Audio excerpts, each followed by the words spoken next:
First, getting into the women's quarterfinal matchups, we're going to do things a little bit differently. We're going to start with probably the most highly anticipated women's quarterfinal match on Tuesday night, and that will be a rematch of this year's Australian Open final between Aryna Sabalenka and Qinwen Zheng. First, starting with the second seed Aryna Sabalenka, she's been pretty efficient this fortnight thus far. She's only dropped one set in the tournament, and that was to Ekaterina Alexandrova, but otherwise, she's been pretty business-like on court. She beat Priscilla Hahn in the opening round 3-3, and then Lucia Bronzetti 3-4, and then her most recent match was against Elise Mertens in the fourth round, who she dispatched of 2-4. What have you thought about Sabalenka's tennis thus far in this tournament, Myles? I thought she's looked really solid. A little bit more than solid, actually. I feel like I've enjoyed watching her summer from post-Olympics to now. It definitely feels like it's gotten gradually better, especially lifting that title in Cincinnati. But there's something about these US Open hard courts and the atmosphere, as she always manages to bring up, that she really likes. The one blip, like you said, was the set she dropped against Alexandrova. And my experience this far in this tournament is to not look too much into blips from top seeds that drop a set, because there's, like, on the men's side, when Sinner did it, it didn't really seem like that big of a deal. But when Alcaraz did it, it didn't feel like a big deal, but then it turned into be a big deal. So I think I think Sabalenka is more of the Sinner elk this tournament. Like, she dropped that set and got it out of her way against a player that does typically, you know, push her in Alexandrova. But the very next match that she played against Mertens, she was in her rhythm and form, and I expect her to be a tough out in the next round for sure. So she's impressed me. Right. Yeah, she's definitely impressed me too. And she's kind of showed the same form that we saw from her in Cincinnati, which she won leading into the Open. And then really the biggest thing that's impressed me about her is just her clutchness. You know, she showed us like why she is a constant slam contender, especially that comeback against Alexandrova was impressive because the Russian was comprehensively outplaying her in that match. And then I also think we can't overlook her match against Mertens. She saved, I believe, all 8 break points that she faced in that match, and that could have been much more challenging for her. So definitely been impressed by her form. Now, her opponent in this quarterfinal, of course, is the number 7 player in the world from China, Qinwen Zheng. She's had a much tougher time on court compared to Aryna, and she only had one straight sets match in this tournament, and that was in the third round, I believe, against German Julie Niemeyer.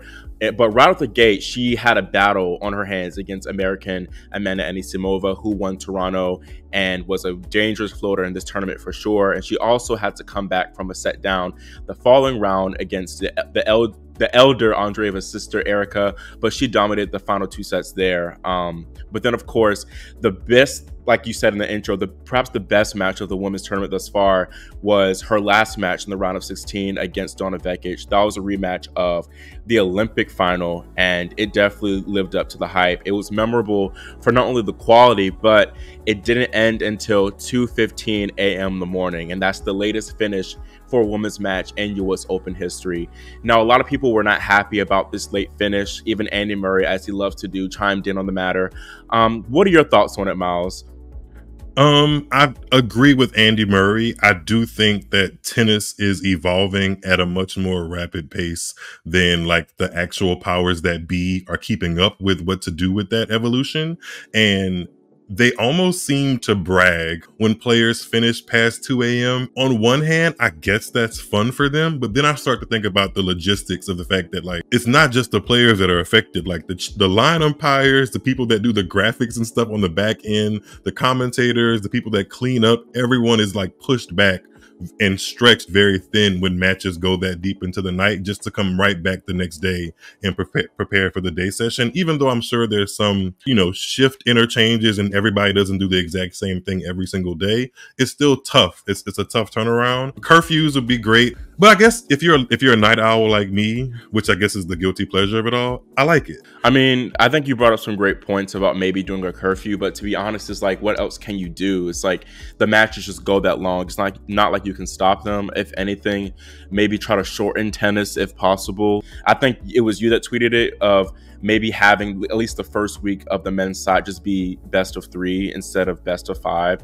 So I think that could be a solution for it for sure. But that's literally the most controversial opinion ever on Twitter in tennis. It's like best of 5 versus best of 3. I have no idea why people get so riled up about it. So we're just gonna move on, I guess, from that and get back into the match previews. So Arena and Qinwen have played twice, and both of those matches were on hard courts, and Arena won both of those matches in straight sets, and she only dropped 5 games apiece in those matches. Of course, their previous meeting was at this year's Australian Open final, which she won 6-3, 6-2, and then they played here in this exact round at the US Open last year, and Sabalenka won it 1-4. And kind of thinking back to their prior matches, Zheng did struggle a bit with being able to kind of match Sabalenka's power from the ground, especially initially in their US Open quarterfinal from last year. She kind of adjusted better later on, but same thing kind of in their Australian Open final. I think that Sabalenka's power was a little bit too much for Qinwen's forehand, which does have that extreme grip, and sometimes she does tend to kind of shank it a little bit more. So that's definitely something to watch out for in this now matchup. And to me, the biggest area I think that Zheng struggled at was her returning. She missed far too many returns, especially in that Australian Open final against Sabalenka, especially on her forehand. And actually, she's never broken Sabalenka's serve in their any of their 2 matches, if I'm certain. So I think that if she wants a chance in this match, she's going to have to make an effort to make more returns. Myles, any thoughts on this matchup? I am intrigued to see how Zheng Qinwen really is able to get into the points, because just looking at the previous meeting scores, she was kind of just put off the court. And I think over the past month for sure, Qinwen is a different player. Like, I don't look at her the same way I looked at her at the Australian Open final, which, in the grand scheme of things is not that long ago. It was 8 months ago, but she really has made some strides. I feel like she's smoother on her serve, and she does make a little bit more returns. So we'll see if that comes to bear against Sabalenka.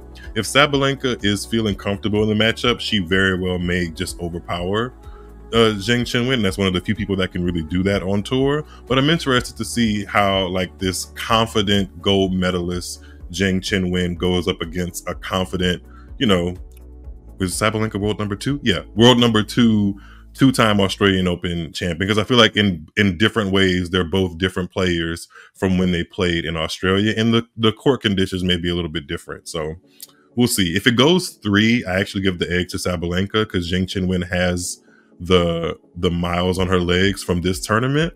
But I'm gonna, as far as predictions, should I give my prediction on who's gonna win? I picked Sabalenka to win the tournament from the beginning, so I'm gonna stick with her, but I think she's gonna get through this match in 3. It'll be her toughest match so far, I think.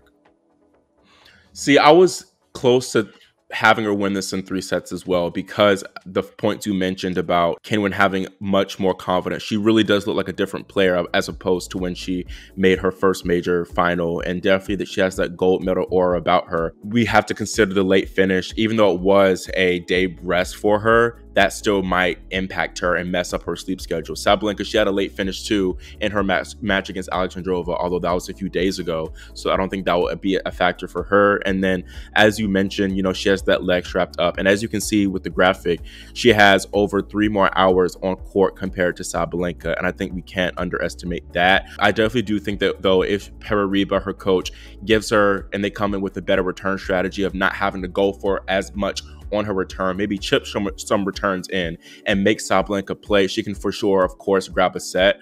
But I do think it'll come down to who is just simply the better player in the end. And for me, that's going to be Arena. So I actually have her winning this one in 2 somewhat comfortable-ish sets.